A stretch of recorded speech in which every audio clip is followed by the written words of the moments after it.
In this episode, we'll be talking with Tanya Machabeli, director of the Nehemia Project in Ukraine.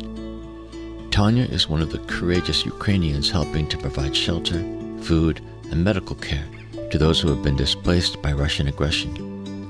Speaking to us from her war-torn country, she explains that some of the most profound costs of the war in Ukraine have to do with damage to the land itself, because the very identity of Ukrainian people is so tied to the land.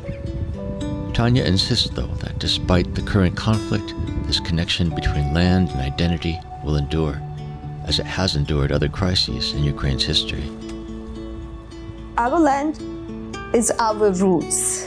If to compare us to the trees, if you will take a tree with their roots and replant it somewhere, this tree will be weak.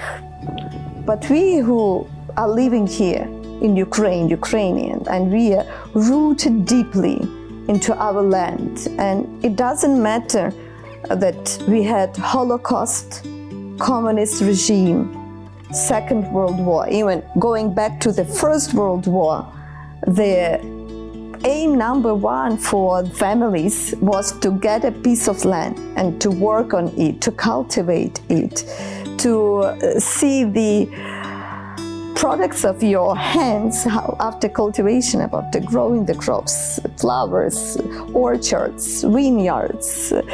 It just brings joy to us all. Welcome, friends, to the Earth Keepers podcast.